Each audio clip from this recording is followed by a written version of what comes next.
Hey there, everybody. It's a fairly quiet Sunday. It's pretty nice. We're still moving through all of the perennials and potted things and making homes and healing them in. And if you folks are interested in seeing another video on that, I'll make it. Sure, why not? But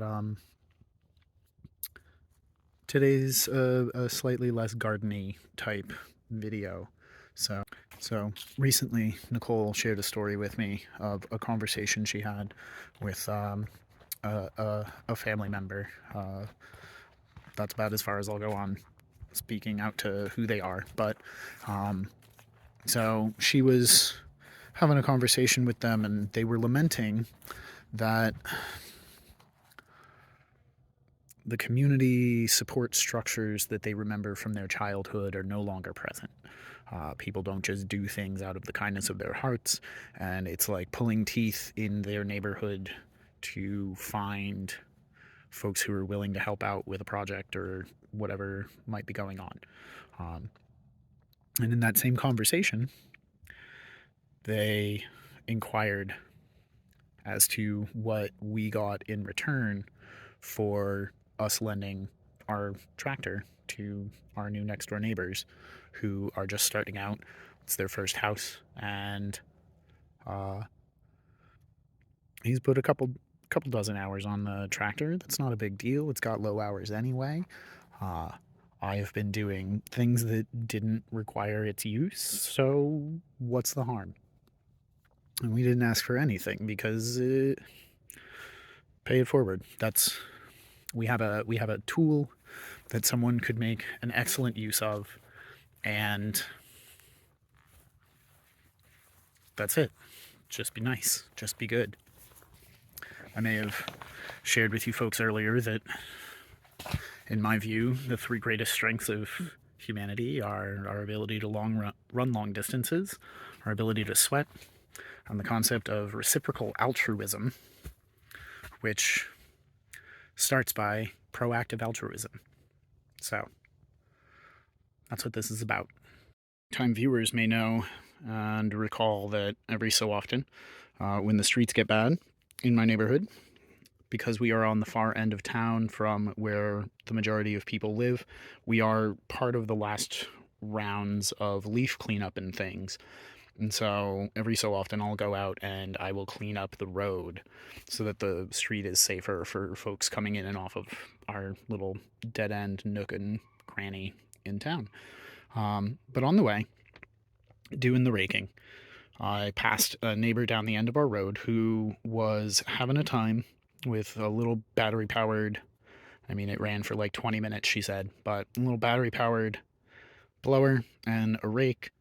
And she's getting older,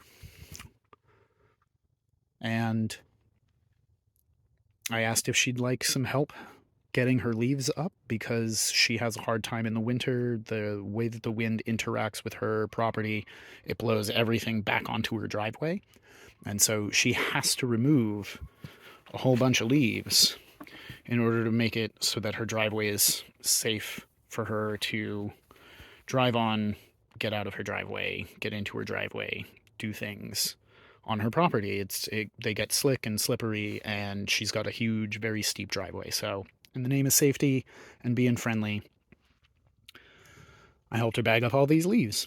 Sure, this is going to be free bedding for the ducks. This is an investment of my time to save an expense, and the petro miles that would have gone to bringing me more substrates or mulches like the hay, which, to be fair, came from the next town over from an older farmer in the area that I was introduced to. So, circular economy going on. On my way back to the house to pick up the bags to help her clean up all of her leaves, she mentioned that she was having trouble because she had a mower that she would be mowing these up with and then just dumping the shredded bits. Um, but it wasn't working.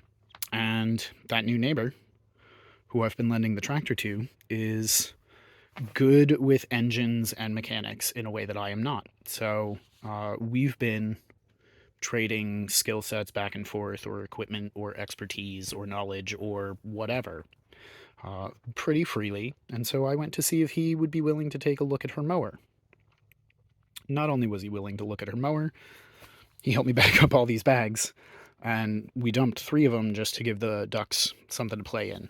But that is not where this story ends. On the way down to her house, he and I, he told me that he had ordered us a present. And we've talked before on this channel about the idea of a gift-giving economy and how I don't like to assign a monetary value to certain things. There's a greater sense that I would prefer to give a gift to someone and have no strings attached and not make it a transactional interaction. It's more just, I am expressing the type of community that I'm looking to build and am willing to demonstrate freely the efforts to which I will go to make that community a reality. So our new neighbor, who's been borrowing the tractor, decided that he was going to order us some forks for the tractor. Those will be here Thursday. It'll give me an opportunity to move around some things that are particularly heavy, and I think that's going to be a real boon to us. So if he happens to watch this, I've already thanked him, but if he happens to watch this, know that it's like crazy appreciated, and I can't even, I'm bad at taking gifts. I'm bad at accepting them, so thank you. From the bottom of my heart, thank you. But that's not where this story ends. We're wrapping up. Our neighbor down the end of the street, who we were cleaning up the leaves for, said, I have something. If you can use it, great. If not, maybe you'll know someone who can use it. And so I have this, not brand new, lightly used, little professional power string trimmer. Now, I will probably go and do the same kind of thing with this that I did with my trimmer, which is to replace the little bits of plastic which will break off and create microplastic debris in the soil and the litter and the mulch, and replace those with a little bit of braided cable. Super dangerous. Please be safe if you decide to emulate me. But so, she wasn't using it, and the way that the exhaust functions causes her asthma to flare up. So she was kind enough to just give this to me. And I think that this will make a huge dent in some of the early to mid growing season, spring, think like May into June, when we have a whole lot of young shoots of things popping up in our pathways because they're all made of wood chips. Literally, everything is wood chips. So one of the big things that we deal with in our woodlot is the bittersweet, the Asiatic bittersweet, Celastris orbiculatus. And so this, set at the right height, will be able to go much quicker than I can crouch down and doing snips.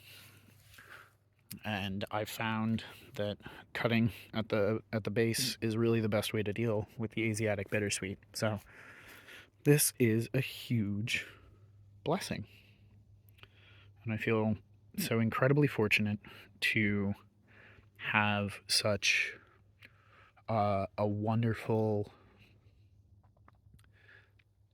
reciprocation of that kindness that sometimes, depending on what your community or your neighborhood or your circle of people around your home is like, can be more difficult to achieve. But I do think that doing the work without expecting things like this to happen is really the key to a more secure, circular, community-based support network. So it's definitely a difficult thing to achieve when funds and time and mental bandwidth are tight. But I do feel that any important community building work or project that requires more than the skill set that just one person can possess is that proactive reciprocal altruism. So these are my thoughts today. I have a bunch of thoughts. We're going to be working on a few other things, and I may film some other stuff for later, but for right now, go do the work of inspiring kindness. Go do it. Where your driveway ends is the entryway to fostering and building that new community, or that more resilient community that we all dream of. So, till next time, thanks for watching. Happy planting.